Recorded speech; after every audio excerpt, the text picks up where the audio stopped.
Ray, tell me about your dad. He was working on the C&O Railroad grading and from Chillicothe on north, way up to the Columbus area. And he actually dug on that spur that runs over to that mill. I know it's got to be on your father's property because he told me he called it Derby Creek.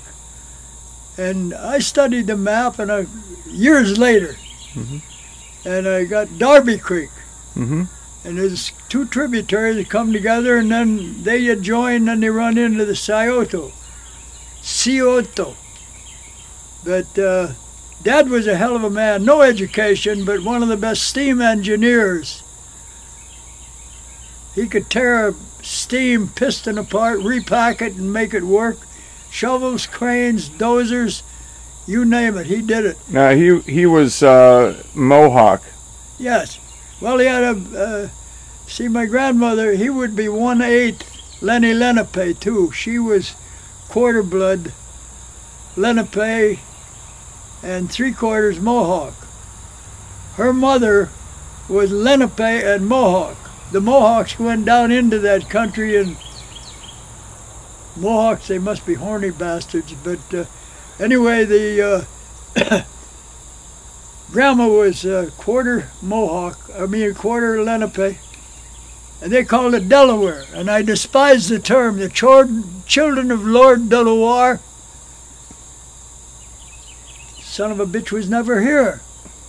The name of Delaware, the river for him and that stuff, that's what angers me. And the older I get, the more expletive I get about my feelings. And she met my dad in the area north of Port Jervis. She was working at quite a large boarding and complex, and there was a restaurant there, and my grandmother was a beautiful woman, and my grandpa and she met, and bingo banger, they fell in love. And her father, Colonel Green, nobody knows, he had some military background, I think, as a guide, and cooperated, but nobody knows where he got the title colonel. I think it's more or less honorary, but brilliant people. But my grandfather, as far as we know, he was pure Mohawk, but very reticent and disliked the turmoil and bullshit.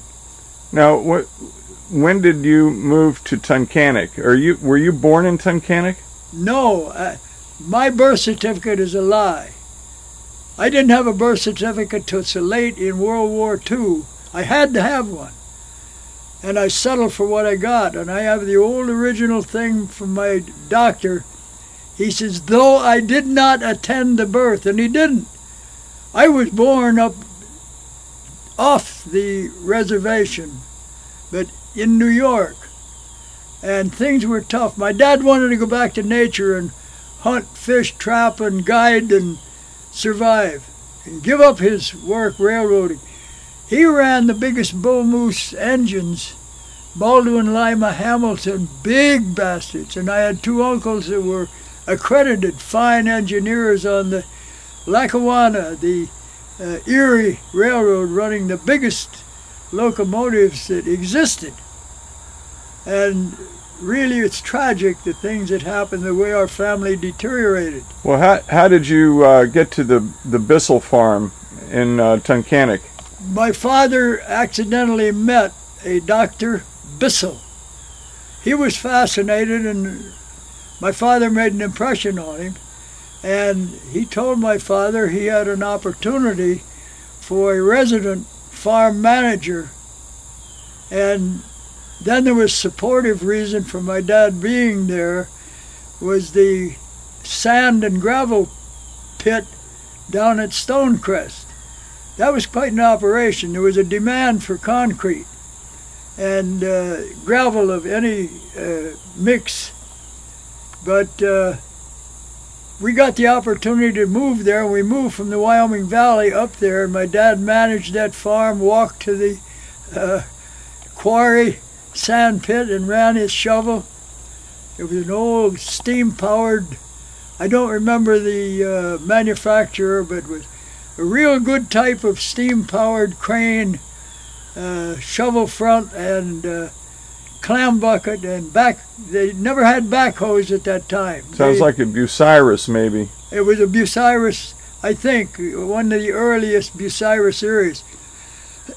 He was an instructor at times for a Bucyrus Erie. They would call him, pay him well to go and break in an operator. That was a damn fine shovel. Well, you know, you were talking about the Bissell Farm a lot. Where was the Bissell Farm exactly? As you cross the bridge that crosses the Tunkhannock Creek, going to the bypass. That's Route 92, present 92. Yes. Mm-hmm. As you cross that, it was the first farm on the left. Somewhere I have pictures of the house, and I remember it was an old range boiler used as a kind of a mailbox support and a property marker. But I was only a little past 3 years old, and I remember clearly at 3.5 years of age. We had my people, his people, my people on my mother's side came there and visited, and Dad's people came. I had one uncle who was a veteran of World War I, highly decorated. He was another, who was a great hero from down here, I've forgotten his name, York, Sergeant York. They made movies about him, but Uncle Arden, quite a good sized man. I think he served with the Canadians for a little while, volunteered, but a lot of history of my father's family, and they used to visit. Come to Tunkhannock and visit, you mean? Yes. Uh-huh. Then my dad and my wife's by marriage uncle married a grandmother, or an aunt of hers, married her. His name was Ben Robertson, and he asked my family, he was alone. My great aunt passed away, and he asked him, he had a good-sized house up at Vos. It's gone now, but he was a remarkable man, excellent memory, and a good farmer.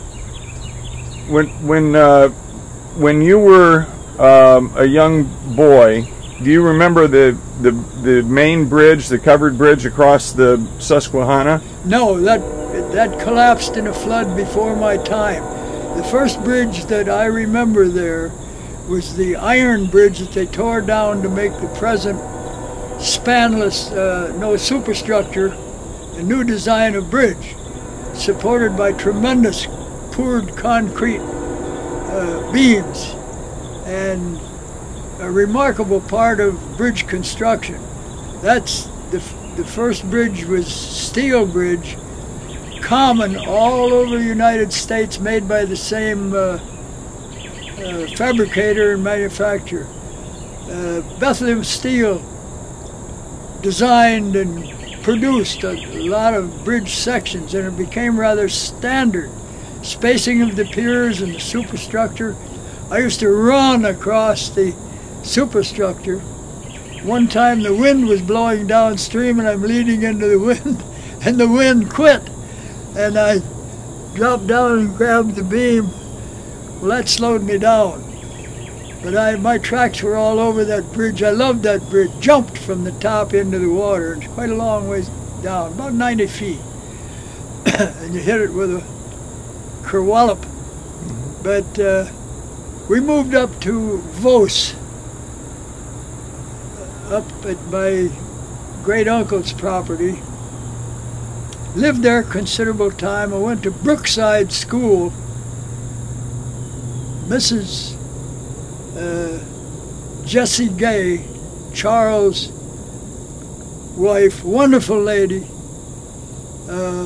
sister of Mr. Stark, the fine machinist. He was an excellent friend of Bill Harris's. They lived there, and I was friendly with them for many, many years. You know, recently I saw they put a sign, the State Historical Society put a sign up along the Tunkhannock bypass, and it goes into a description of what Tunkhannock means, and I just couldn't believe it when I saw it. And would you please, first of all, pronounce in native tongue the name of the town and what it means? Well, first the origin of the name Tunkhannock, which later became Tunkhannock. Many people pronounce it Tunkhannock, but the closest verbal pronunciation I know, Tunkhannock. Tuh is an offset or offshoot of Tonka, T-O-N-K. It's all phonetic. It means great, impressive, deep, wide, noticeable. And the word comes up here and there. There's Tunkhannock Falls up near Ithaca, 300 feet high, and a beautiful ribbon of water. I've laid my belly and looked down. Now I ain't got the physical, whatchamacallit, to dive or jump off that thing. But it had been pronounced Tunkhannock Falls, and higher than Niagara. But then there's another, where's the name Tunkhannock come up again? This escapes me. But Hana always means or refers to water. Tobehana or Topehana meant dark water as a result of the hemlock and pine trees. The vegetation turns the water dark. You've seen it in many places. Fairly common. But Rappahannock actually be Lappa, because R, not always in the Lenape language, but in the Five Nations language, R is L. Charles, or S-A-R-O is Charles, and it's pronounced Zalo. S and Z are very similarly pronounced. And we had no alphabet, of course, but gradually an alphabet related to the English language evolved. So now Tunkhannock has to do with great, impressive. You were talking about the creator, the name of the creator. Wakantanka is the best words that I know. That's in the Lakota language. Mm-hmm. And they say Tanka Wakan, but that's backwards. It's Wakan is the Great Spirit, or great. Wakan is the Great Spirit. Tonka is the description, the great one. And that is primarily Lakota origin. But you hear many related usages of Tonka, Tunkhannock, Tunkhannock means? Actually, that is an impressive stream. They used to say means a small stream. And there was several other erroneous translations, and I've forgotten some of them deliberately. But Tunkhannock is an impressive stream. It could be... Impressive water. Yes. See, Tonka, it can mean great, wide, deep, impressive, high.